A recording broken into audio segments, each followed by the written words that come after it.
make your life greater. It starts with affordable options to meet today's needs and tomorrow's dreams. From smart account options that fit your style to flexible loans for what comes next. It means convenient ways to access and manage your money whenever you need it and wherever you're headed. Most of all, it takes great support. Someone you can count on for trusted guidance and to be there for you every step of the way. Great options, great convenience, great support for life. Great Southern Bank, understanding what really matters. Hey, good morning and welcome back to Where Are They Now Wednesdays. It's June the 5th, 2024. It's time for episode 7 here on the Missouri Sports Network. And once again, joined by Playing on Sports, Mr. Kent Mueller. And you want to see the newsletter? You can email Kent at playingonsports@gmail.com, or you can go to www.playingonsports.substack.com. It's right there at the bottom of the screen. Ken, hey, welcome once again. It's Wednesday. Good morning. Yeah, seems like every 7 days we do this. It keeps coming around, but there's a lot to talk about because there's a lot that's going on. Absolutely. As MSHA, Missouri State High School Activity Association, has wrapped up their 23-24 season over the weekend with completion of soccer and the baseball state championships as well. And at the college level, we're getting into time where they're about to wrap up as well. But we'll run through, just talk about the baseball Division I tournament regional double elimination. The Division I baseball tournament is in full swing now. This last weekend was the regional tournament. They are in groups of 4 with it's double elimination and one team advances. So they're down to 16 teams after one weekend. And so then they will go down to 8 after this weekend to see who goes to the College World Series. And Missouri talent's making a big impact on the Division I tournament this year. And at the University of Evansville, which is out of the Missouri Valley Conference, there's a freshman left-handed pitcher out of Fort Zumwalt West. We've talked about him before, Kenton Mueller. He came in to the postseason leading his team with wins, innings pitched, and strikeouts. And in the first game, he defeated East Carolina 4-1. He pitched 8 innings. He got the win. He's now 9-1. He got 4 strikeouts, no walks, gave up only 3 hits. And in the 8 innings, he only threw 98 pitches. So very, very efficient. Again, 4 strikeouts, no walks, and only 3 hits. He's now 9-1.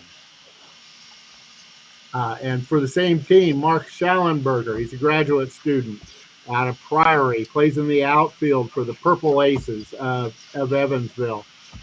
He's getting it done at the plate.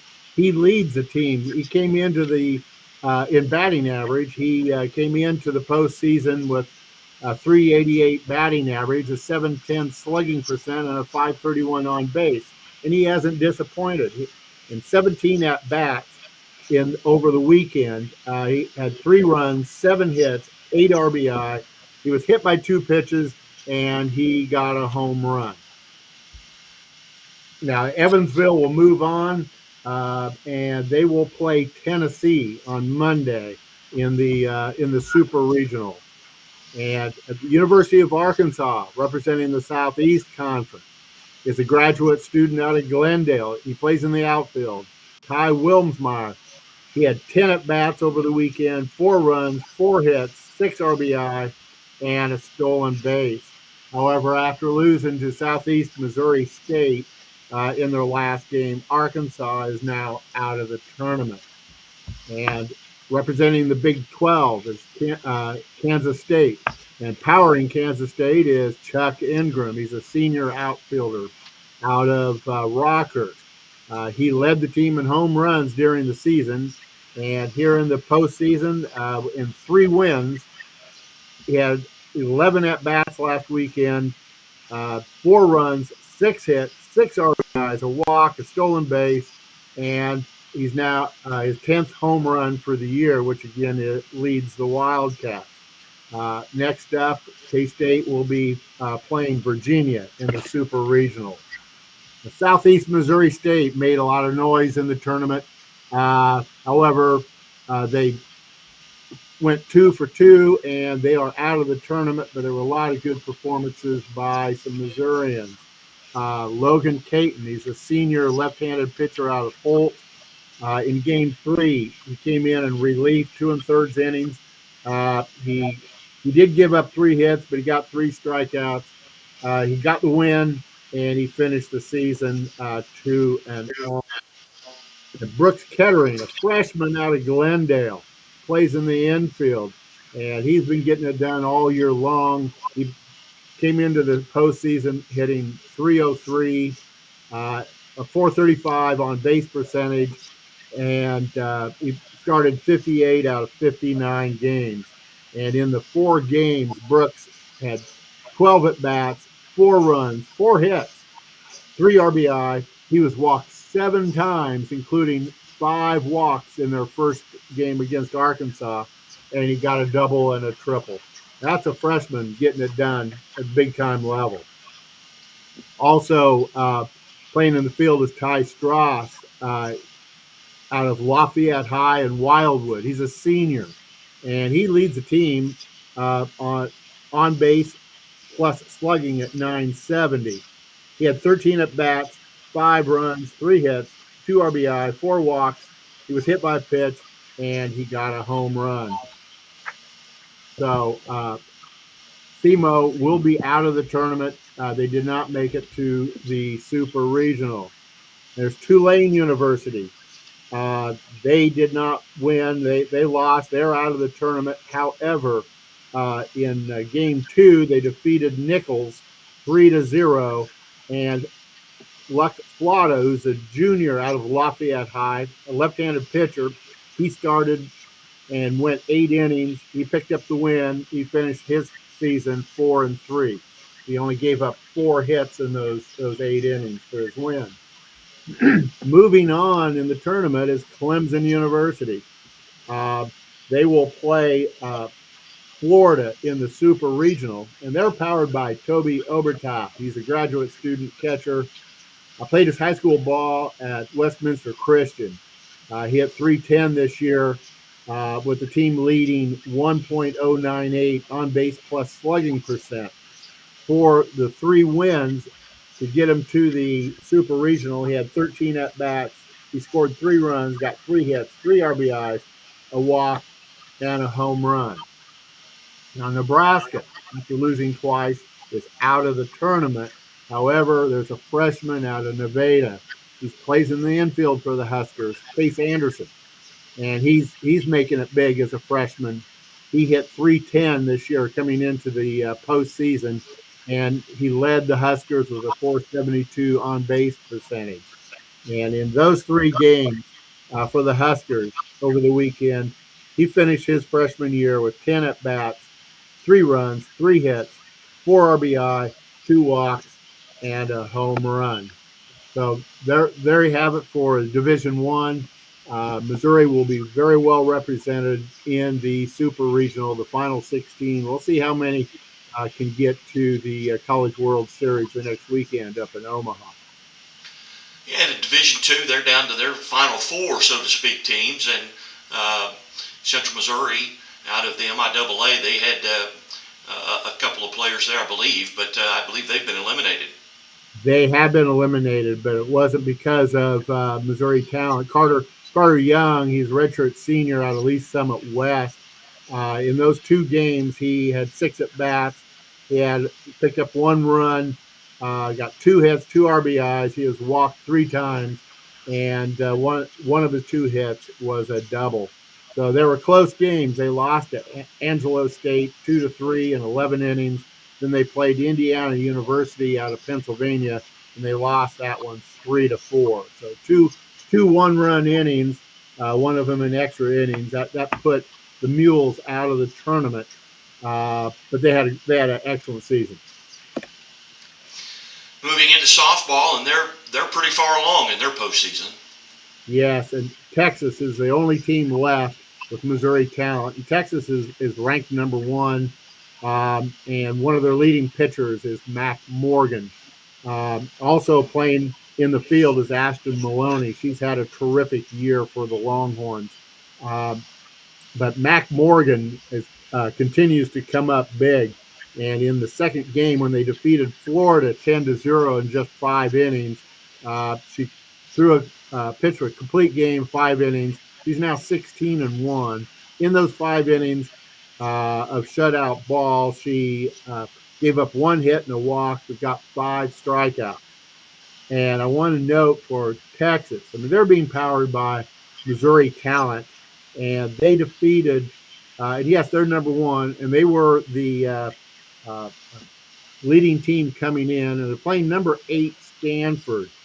But two of those wins against Stanford were against a young lady who grew up just across the state line into Kansas. She went to Topeka High. She pitches for Stanford last year as a freshman. She was the Division One freshman pitcher of the year, and this year as a sophomore, USA Softball named her the collegiate player of the year in softball. And she went up against Missouri-powered Texas team, and she came out of the weekend 0-2. I don't know if she's ever lost 2 games in the same weekend, but she did this weekend. And then Ashton Maloney is on that Texas team as well, I believe. That's correct, and she had a little bit of a rougher time. She in the 2 games she had 4 at bats. She got 1 hit. She got a stolen base. So she's out there. She's plugging away. I'm sorry, she had 3 at bats in some limited time, but she is a very key component of that number 1 Longhorn team. Outstanding. And I know with the summer coming up, there's some other things we're going to be working on, including a little on this day in Missouri history. Maybe talk about some famous birthdays, some famous events that happened with regards to folks that were born in Missouri or attended high school in Missouri. That's correct. What we're going to be putting together on this date in Missouri high school sports history, and there's so much history there, and we're putting together a list of it. Essentially, it's a historical document because something has always been happening in Missouri high school sports year round for decades and decades, and we're digging through that pile of history, and we're coming up with significant events for every day of the year so that we can let people.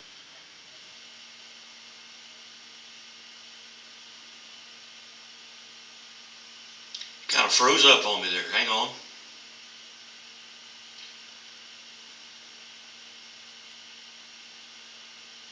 Well, once again, that's what we're going to be talking about here, and we'll give you some events that come up, and we'll probably kick that off on January 1st of 2025, and Kent's back with us. And sorry, you kind of froze up a little bit there, right in mid-sentence. That's right. Amazing technology works most of the time. Okay, I'm not sure exactly where I was cut off, but the point is that there's so much history to Missouri high school sports, and we're going to bring that to life, and we're going to discuss that every day, and we're going to produce that and distribute it, and it will be talking about baseball players that made it to the major leagues. It'll be the amazing records throughout the Misha sports, from home runs to score points in a basketball game. It'll cover both boys sports, girls sports, track records. There's just some truly amazing things out there. And I'll just tease with one, and I'll just give part of it. So you have to come back to get the whole story. The record for innings pitched in a softball game by a pitcher in one game. Normally there are 7-inning games. The record is 35 innings. That's 5 games in one game. Okay. But it's been done twice. 2 times a lady has gone 35 innings in one softball game in the history of Missouri.